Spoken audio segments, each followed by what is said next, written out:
Hi everyone, my name is Nix Marikuma and I am the owner of Marikuma Healing. Today we are continuing to read from our lovely beginner's book of the Complete Grimoire by the bodacious and amazing Lidia Pardas, also the creator of Wiccan Tips, alright? Which is extremely helpful. I like it. I believe that I do follow Wiccan Tips on Instagram or Facebook or both, okay? But I like it. I think she's bomb diggity, okay? All right, so we are going to talk about secular witches and solitary witches. Now, secular witches, let's tackle that first.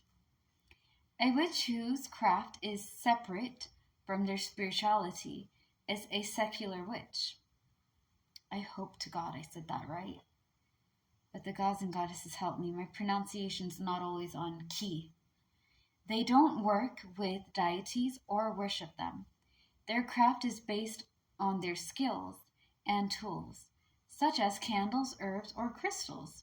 This doesn't mean that all secular witches are atheists. Some of them are religious. It means that their religious path is fully different from their witchcraft path. So, like we said, right? You can't have okay, here's the thing. A lot of people, and I'm going to say this time in and time out, a lot of people believe that witchcraft is a religion. It is not a religion. We do not have the Church of Witchcraft in Christ. Like, we don't have that, guys. Okay, I don't know if that will ever be a thing, but we don't have that. It is a practice and a journey for each person. Okay, it is a spiritual journey, in my opinion, to each person. Everybody's journey is different, okay? My journey is different from your journey, and that's all right. That is all right. We don't have to be the same. You just have to go on a path that resonates with you, that connects with you, all right? That makes you feel like this is where I'm supposed to be. Now, like I said, you can be religious and you can be a witch. You can believe in God and still practice witchcraft. You can. You can be Muslim and you can practice witchcraft. It just depends on how you go about it. And when it comes to religion as like a whole, it is a goddamn touchy subject because everybody is like, oh, this is how you feel about my religion. Listen here, sweet cheeks. I ain't going to judge you on what you believe. Believe as ye will, all right? Like I said before, believe as ye will. Believe what you will want to believe. Do what you want to do. I'm not here to tell you what is the right way or the wrong way or whatever. Do what makes you feel comfortable so long as you're not hurting people, children, and animals. Do what you will. When it comes to secular witches, and I pray to the gods and goddesses I'm saying that right, you are a witch, but you do not tie your religious beliefs into your witchcraft belief, all right? I'm not tying my witchcraft into this. I'm not fusing these two beliefs together. This one has its place and this one has its place, and that's okay. That's okay. That's basically what it is, baby. All right? And that's not wrong. Like I said before, witchcraft is your own path. There is not really a wrong way of doing it. Of course, it is always important, and I cannot stress this enough. It is very, very important that you learn to do things the right way. Okay, learn your basics. Learn your basics. Don't just go over there going for the baddest and the sickest ritual and the hardest spell to cast, and you don't know what you're getting into. When you start this journey, learn your basics. If any magic you need to practice protective magic. Practice protection.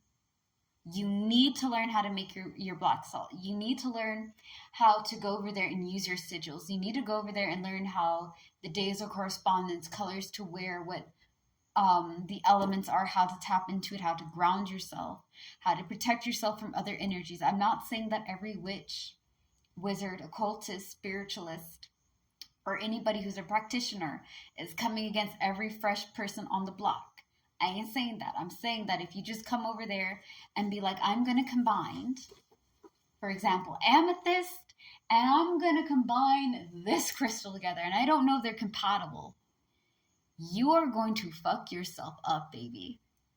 Okay? And I've done my fair share of baby witch mistakes. Okay? I've done it. We all been there where we're trying to clean our house and we forget that you're supposed to, like, we don't really take in seriousness that you have to clean the house with all your windows open, and it doesn't have to be wide open. It can just be like a little bit open, right? This is a 24-hour thing. You do not just leave your windows open after you're done saging the whole place and praying over your house and being like, well, I think about 5 hours will be okay. Believe me, they're not going to be happy that you did that, okay? The stories I can tell you guys that I have tried when I'm just figuring this thing on my own is funny and sad. Like, I'm telling you guys as somebody who's still learning majority of things, okay? Again, I've just started like 5 years ago. I am not a high mage sage. I am not the elder. I am not the higher up. I'm still learning a majority of things. But out of the mistakes I've made, I am telling you guys what to avoid. Learn your basics. Learn your basics. Do the shadow work. Practice protective magic. Learn to ground yourself. Learn to not give your energy away, because baby, if you don't know how to do those things, you're going to fuck yourself up. That's all I got to say. Okay? Okay. Now, let's get into solitary witches. Okay? Like I stated before, solitary witch is a witch who doesn't belong to a coven. Is a solitary witch. They practice alone by their own choice or because of their circumstances. Their craft tends to be more personal as they only work on what they really are interested in. And I feel like I'm kind of lean onto this category because, again, I'm self-taught. Though I come from a family of very powerful healers and shamans and guides and teachers, they're all ancestors. They are all in the spiritual realm, okay? And that's all right. But when you're doing it on your own, you're figuring out how to do a majority of it, and you're figuring out what works for you and what doesn't, okay? It can be a lonely road, but you can also learn from other people, okay? You don't have to be by yourself. You can learn from, like, how I'm doing it, books, really amazing and wonderful people who also post how to do like some of the basics, how to go about when you're doing egg cleanses, how to do this and the third, and they're kind of give advice to baby witches, which I would probably consider myself in, or like a medium, like a small child witch. If we're going from baby, child, teen to adult to the higher ups, I'm still very much in my beginning stages. There's a lot that I can learn and, be able to know. So we're all in the same thing, and it's okay. The next one up we're going to talk about is Wiccan witches, okay? And then we will be starting chapter 2. So if you guys haven't already, please follow me on YouTube. I'm going to be saying this all the time. Hit the subscribe button. Hit that follow up so we can be able to have more videos, right?